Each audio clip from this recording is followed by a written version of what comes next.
look mo. Yeah. Parang nagiging napapa-throwback tayo for Viva Hot Babes. Di ba yung Street Boys kasi nagkakaroon ng reunion? Yes. How about Viva Hot Babes? Is there going to be a... Actually, may mga plano naman kami. Nagpa-plan kami ang grupo na mag-reunion talaga. It's just that, gusto lang talaga namin na kapag nag-reunion kami, we want lang na maganda, maayos. Gusto namin prepared kami, lahat kami payat, fit. So, tapos yung paano ba namin gagawin yung reunion namin? Ano ba yung maibibigay namin na show na kakaiba pa rin sa mga tao, di ba? Na talagang magugulat pa rin sila pag lumabas kami. So, that's why it's taking long kasi nga, yung development niya, yung pagplano niya, medyo ayaw namin ng basta-basta lang. Gusto namin, medyo maging perfect naman siya pag lumabas kami. Kasi hindi alam ng mga generation, before Beanie, yes! Sex Bomb, and Viva Hot Babes. Yes, bago ang K-pop. K-pop eh, no? Kaya yung P-pop talaga na... P-pop talaga. Yes, na nagpapasexy. So, yun yung difference, di ba? Catchy yung song. Oo. Do you miss that, yung performing? Of course, I miss it. More than anything else, nami-miss ko yung magkakasama kami. Buong grupo. Kasi close naman kami together, magkakaibigan kami siguro. Nami-miss namin kapag nag-show kami na magkakasama. What can you say about the people groups nowadays, like SB19, BNB? Of course, ano naman, syempre iba na talaga yung generation ngayon. And magaling sila ha, sabay-sabay sila magsayaw. Yung sa amin kasi, hindi naman kami yung talagang super dance, diba? Talagang, siguro yun yung generation noon eh. Pa-cute lang, sexy lang, diba? So now, it's different. Iba yung labanan ngayon. And syempre, napakagaling nilang lahat. Tsaka napakaganda ng mga kanta nila.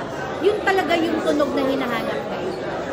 Working with Bea and Luis, how is it? Ay, naku, sobrang saya. Actually, with everyone, walang mabigat, walang hasa. Alam mo yun, lahat, napaka-down to earth. Lahat, marespeto. Lahat, magaling umarte. So, hindi kami talaga nahihirapan sa pelikula ko kasi nag-blend lahat yung characters namin. Dahil lahat kami under Viva. So, lahat magkakaibigan. Lahat, nakakapagbigay ng, yun nga, ng respect with each other. And speaking of your character actress now, no, as being, do you have any like shows na pwedeng? Well, I'm now part of Chasing in the Wild. Yeah, yung sa show nila Gablag Man na nasa, na trending lagi, na nasa Vivo One app. And then, meron kami bagong gagawin, yung Ang Mutya ng Section E. So, that's also sa Vivo One lalabas. So, ang mga bida naman dito ay yung mga kabataan na naman ulit ngayon. Sila Andre, Iliana, I think Ashley, yung mga ng Viva. So, bago yan, hindi pa lumalabas. Ayun na nga, ang dami ng mga nasusuot ng mga Viva, young artists ngayon. Kamusta sila? Ay, okay sila. Actually, yung mga young artists natin ngayon, medyo palaban sila ha, magagaling sila. Nagulat din ako ngayon, no? Na ngayon ko lang nakita umacting sila yung me. I'm proud of them kasi most of the time, sayo-sayo lang, show-show lang. Pero ngayon sa actingan, wow, okay pala. Talagang namu-workshop sila and nabibigyan sila talaga ng time na tutukan ng diva para talagang gumaling umarte. And I'm proud of them. Ang galing nila. Diba, nakita niyo mas si Yumi, sila Kian, diba? They're good. They're really good. Yes, very nice. Yeah. And of course, do you have any dream role as actress? Actually, lagi sa akin natatanong yan. Alam mo, napakasimple lang ng dream role ko. Gusto ko lang sana, parang magkaroon naman ako ng parang love story na ako naman yung leading lady. Wow, as a wholesome. Hindi as a sexy Kasi dati sexy Pero ngayon as a wholesome, parang rom-com. Alam mo yun, yung gusto ko lang makita yung sarili ko. Ayaw ko ba? Kasi laging kontrabida. Kung hindi kontrabida, sexy-sexy, patawa, kabisyante, sexy.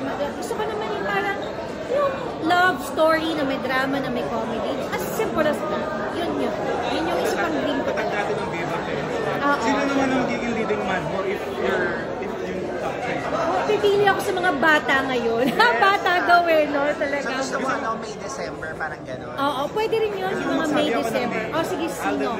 Ay, wow. Diyos ko, Siyempre, na lang. Di na ako lala. Kay Papa P na lang ako. Siya talaga yung gusto ko makasama. Dream nga di ba? Wala naman masama mangarap. Kasi super crush ko si Papa P. So, si Papa P talaga gusto ko makasama. Thank you very much. Thank you! Movies this year. Yes, oo nga Thank you so much. God bless you. Thank you. Congrats. Thank you. And one of the highlights is your acting prowess Thank there. you What can you so say? much. What can you say about your action of the moviegoers? What's that again? Sorry. Your performance? My performance? Well, of course, alam mo, ako lagi, pag pinapanood ko yung sarili ko at drama, naiiyak pa rin ako palagi. Kasi as a mother, of course, you don't want that to happen to your child, right? And the motivation was, again, my daughter. Siguro kung mangyayari talaga sa anak mo, yun talagang mabigat. Hindi ko kaya. So, ibinigay ko naman yung best ko talaga na talagang para maging madrama talaga yung nangyari sa pelikula. Kasi nga sinabi nga sa akin na it will be the most dramatic part. So, masaya ako sa nagawa ko. Masaya ako because I know I gave my best talaga. And it's from the heart. Yes, we felt it From the talaga. heart, yes. Katya, what's your inspiration with your outfit for today? For today, it's Jane Fonda. Yeah. Kung sa mga nakakakilala, kasi baka sa mga bata hindi nakilala, ito bata pa, diba? Jane Fonda, an 80s aerobic instructor. Nung artista siya, pero nung 80s, sobrang sikat siya na instructor ng aerobics. Ayun na, Thank you sa lahat ng mga nandito na sumuport sa amin ngayon. May napanood ako, Miss Katya, na excerpt mula sa inyong pelikula na nakakaiyak. Ano ba talagang mararamdaman namin sa pelikulang Pasahero? I think more than, kasi it's a thriller more than a horror. It's a thriller, it's like a final destination. Who's going to die next? Oh my But God. other than that, syempre meron talagang heartfelt palagi. So there's a lesson after the story, after the whole movie. Ayan ang aalamin natin. Ngayon, sino po ba dito? Kahit character name lang. Ano po ang character name ni Miss Katya sa Pasahero? Anyway, I'm the single mother na scammer. Ay, scammer si Miss Katya dito. Aabangan natin yan sa pelikula. Now, please invite them to watch your film, Miss Katya. Yes, October 30, showing na po sa lahat ng SM Cinema. Part po ng Cinesendoc 5, ang Pasahero. So lahat po ng mga nandito ngayon for our premiere night, thank you so much for sharing your time with us. Salamat po. There you have it, Miss Katya Santos. Let's have your photos. Yes, hello. Thank you again. Oo nga, this is not your typical horror. It's not actually horror. It's more of a thriller. And sana naibigay namin yung message na gusto namin ibigay sa inyong lahat ngayong gabi na lalabas kayo dito na hindi na tayo magiging patay mali siya. Bawal yung word na yun because baka yung next mapatay. Hindi man, joke lang. Pero yun lang po, yun lang yung lesson talaga for tonight. So, di ba nakakatakot kung ito yung next mamamatay? So, thank you guys, everyone, for being here. Direk, congratulations. Direk, thank you so much for having me na maging part ng pelikulang ito. And of course, Studio Viva at sa lahat po ng JFlix Production, Independent, Black, Entertainment, ayan, maraming sa ating mga press at sa aking co-stars, ang gagaling. Thank you. At sa mga bisita po natin mga artista, thank you so much for being here tonight. Maraming salamat po. Direk!